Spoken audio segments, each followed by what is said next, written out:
Hi guys, in this video I wanted to show you a cake that I was actually making for somebody. So it's kind of a Yorkshire Dales themed or countryside themed cake for this one. So I've started off just by layering together a chocolate cake, and I apologise, I thought it filmed me layering up the chocolate cake. It turns out I hadn't pressed record on the camera, so apologies for that, but it's just layers of chocolate cake with buttercream in between, a chocolate buttercream, and then I'm just covering over the whole thing, scraping around it, and I'm going to put that in the fridge to firm up then. Also, you might notice Richard in the background of this video. I forgot he was there when I was filming. So while that's in the fridge, I'm going to make a start on some decorating details. I want to put a name and an age on this one, so that's what we're going to work on first. And I'm actually going to use my fondant mixed with a little bit of CMC and Tylose just for the name and the numbers on this one. So I've got a green and a pale blue, and I've actually used the Saracino fondant for this one in these colours so that I didn't actually have to dye it really. So I'll put links below the video to that for you guys. Then I did mix a bit of white into my green to go for like a paler green, and I'm layering them up. So I want them to look like a landscape, even on the numbers. Also, you'll notice I couldn't find a number 5. I had a 7 and I needed a 5. I thought maybe if I used a number 2 kind of backwards, we could turn it into a 5. If I'd have had a number 5, that would have been even better. But yeah, I couldn't find one. I'd run out of those ones. So I've cut some hillside shapes into the green fondant, layered it on top of that light blue. The dark green is just on the background just to give it a bit of extra strength. And I'm just pressing these letters, or not letters, they're numbers, in lightly, so I've got a bit of an impression of where to put them. So these number cutters, they're only fairly shallow, so they won't cut all the way through because my paste is a little bit thick. So I'm just using it as an outline for me to cut out as a bit of a guide. So I'm going to do this one on the back so that hopefully when I turn it the right way around, it gives me roughly a number 5-ish. We'll see. We'll see what it looks like, guys. So I'm going to cut them out. If they're a little bit soft, just give them maybe 15 minutes to firm up before you cut them so they don't start stretching. Again, I'll put links to the number cutters and things that I've used below the video as well, guys. And then once they're cut out, what I'm going to do is I'm just going to add a bit of colour to it. So I'm using these edible dust palettes. I realise it does look like makeup. It's not makeup, guys. It is edible dusts for cakes. You can buy them in loose pots as well, but these ones are just handy in palettes. So it also gives me quite a range of different greens. So I'm kind of putting them in the little lines I've put on for the mountainsides, or hillsides. And then I'm just adding some darker green near the bottom and then some tiny kind of little upward strokes of green that I thought might look a bit like bushes or trees in the background. And the white doesn't show very well on camera, but I then tried to add a bit of white powder into the blue for the sky so it looked like clouds. Then I've got some of my darker green again, and I'm just going to texturize it. So I've got this tool, I think it's called a Kemper tool. Again, I'll link below. I do sell most of the things in my shop, guys, but you don't obviously have to get them from there. Then I'm using a cloud cutter to cut out little bush shapes. So these are like my hedges and bushes, shrubbery. And if you don't want to texture them, you don't have to. So I'm cutting out the clouds that are going to be trees. And I cut a straight edge across the bottom of each one so that it will sit flat. So you can make a few of those in advance if you want, and they will firm up a bit. Or you can make them fresh as you decorate in the cake. So I want a couple of them to kind of go a bit rigid. So that's why I'm doing them now. I'm just adding a bit of green powder to the bottom. So don't give it even coverage. You want it to look like a little bit shaded.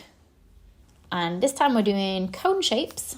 So these are going to be like our taller, more fir tree kind of shaped trees. I even do them in an assortment of sizes. Then I'm going to use my little letter cutters. So these are little letter plunger cutters. You can use molds, you can use all sorts for letters. And of course you don't have to put a name on there. So I've done mine in the same green as the trees. And then I'm brushing a little bit of the darker green on the bottom of each letter. So again, I don't want to fully cover each letter because I want it to look a little bit like it's going from darker to lighter, so a bit of an ombre effect. And then I'm going to put it on some of the pale blue. I think it's actually called baby blue, maybe this blue. Again, I'll link it below. And I'm going to stick them on there. And then we're going to cut out around the outer edges. So I'm just going to cut little bits out so it's a bit closer to the shapes of the letters. And of course you can buy like plastic acrylic names that are ready made for you. I am trying my best to cut down on as much plastic as I've been using, so if I can make the names then it's better, but I understand sometimes people don't have time to make the names, but it's nice if it's handmade. So I'm just going over the whole thing in a thin layer of ganache.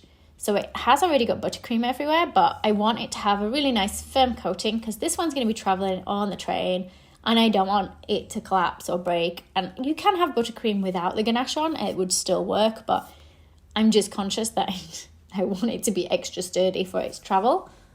So once it's firmed up a bit and I've scraped the edges, you can see I've got a little bit of chocolate just on the top or ganache on the top. So I'm just going to scrape that off with my knife, trying to get it level with the top of the cake.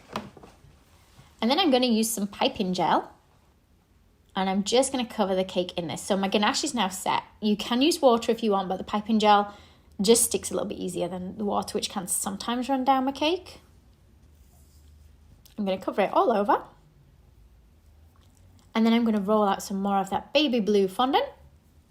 And I'm just putting some corn flour down on my work surface just to stop it from sticking. And then we're going to lay that over the cake. So it is important that your buttercream or your ganache is firm if you're going to be covering it in fondant. Or ready to roll icing, I should say, guys. I realise it's called different things in different places. So in the UK, it's ready to roll icing. In the US and some other countries, I think it's called fondant.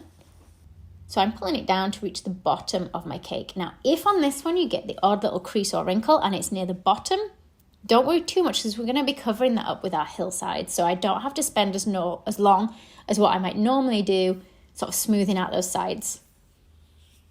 Now I'm just going to take 2 smoothers to sharpen the edges of my cake. And I'm just kind of just pushing them together on that top corner, all the way around the cake. You can turn your cake upside down, guys, and work on that top corner that way instead. Sort of smoothing the fondant down towards that bottom board. And you can use flexible smoothers as well. They're actually quite good for that. Now you see my cake no longer looks perfectly round. And that's because when I've ganached it, I've just done it freehand. Whereas sometimes if I want my cake to be a little bit more accurate to a circle shape, then what I'll do is I'll use ganache plates instead, but I haven't used them in this video. Okay, so it's covered in blue fondant. I'm now going to take some of that pale green. We're going to roll it out. I don't need it to be as tall as the cake though.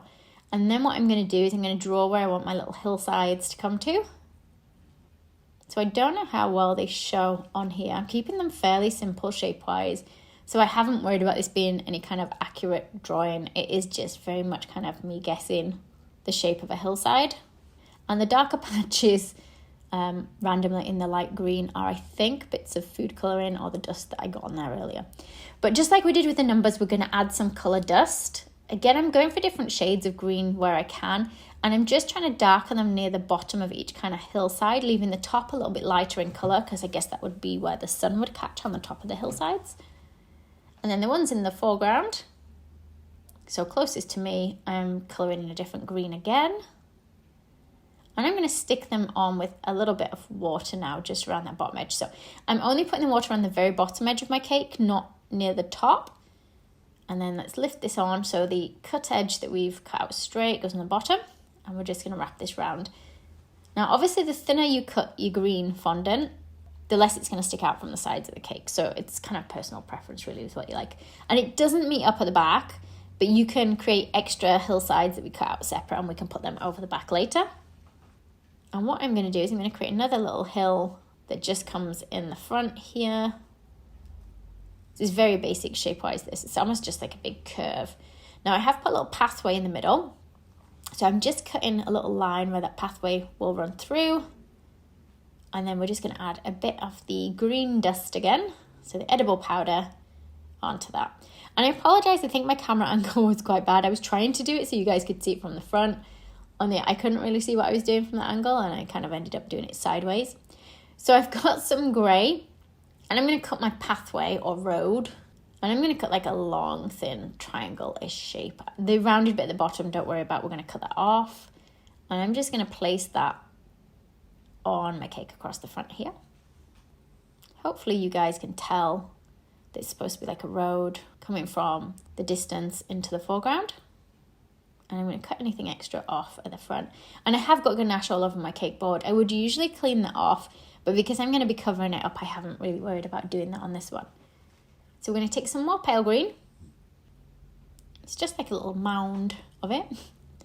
So some more colour for like the foreground, and we're just going to place that on there. So it's just kind of overlapping over the edge of my road a little bit there. I'm just adding some more colour to my scenery again. Some different greens. Let's get some on this piece here that we've just added. And then what I'm going to do is roll some tiny little trees. So I've just got that darker green, or hedges. These ones can be hedges.